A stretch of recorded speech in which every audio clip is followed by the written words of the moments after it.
بسم الله الرحمن الرحيم. السلام عليكم ورحمة الله وبركاته. ازي حضراتكم عاملين ايه؟ يا رب تكونوا بخير دايما. معكم احمد المصري من قناة وموقع وتطبيق سؤال وجواب للمعلومات والسيارات. الفيديو بتاع النهارده ان شاء الله هنتكلم فيه عن حل مشكلة كده بسيطة بتقابلنا كلنا في الكابلات والجاكات اللي عندنا الخاصة بسماعات مثلا زي الهاند فري او الوصلات بتاعة نقل البيانات والشحن بتاعة الموبايلات. بعد فترة كده من الاستخدام ممكن تلاقي الجاك من هنا كده، الوصلة اللي ما بين الجاك والسلك بدأت كده تتقطع مثلا او ثابت بعضها.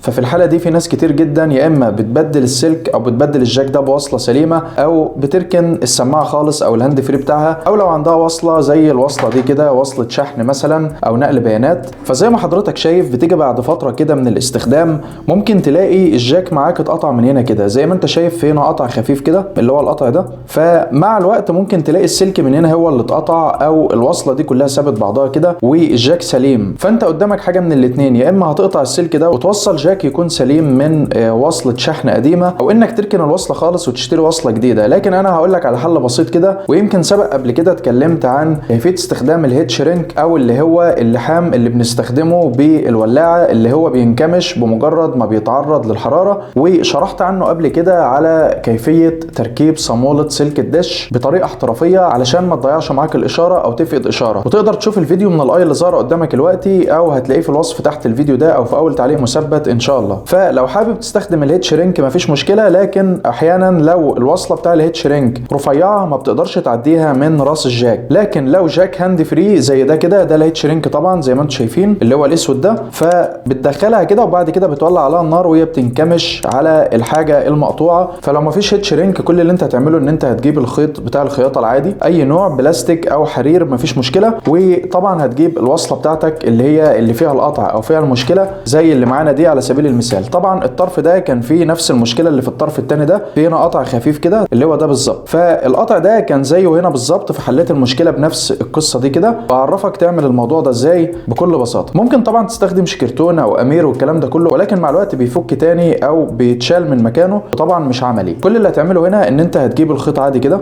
وهتعمله بنفس الشكل ده كده بالظبط. هتخلي طرف من الخيط يكون لورا كده، وبعد كده هتجيب الخيط طبعا زي ما انت شايف تلف كده من قدام زي ما حضرتك شايف من قدام خالص كده، وتشد وانت بتلف وتفضل كده لحد ما تخليه زي الطرف التاني ده بالظبط.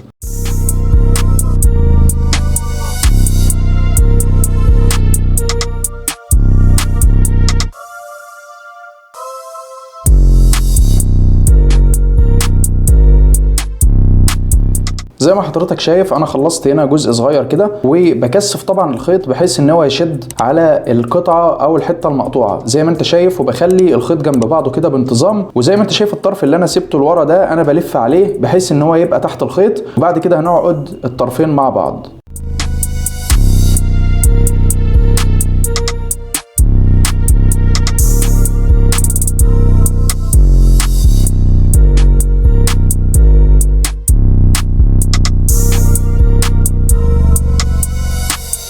وزي ما حضرتك شايف دي النهايه، انا خلصت هنا اللف خلاص. هاجي هنا كده اقطع قيمه ما هربط بس. بعد كده هتلاقي عندك هنا طبعا الطرف اللي هو الاخير اللي احنا قصيناه دلوقتي، وده الطرف اللي هو الاولاني خالص ماشي من تحت الخيط علشان نربط عليه. فكل اللي انت هتعمله دلوقتي ان انت هتعقد الطرفين في بعض.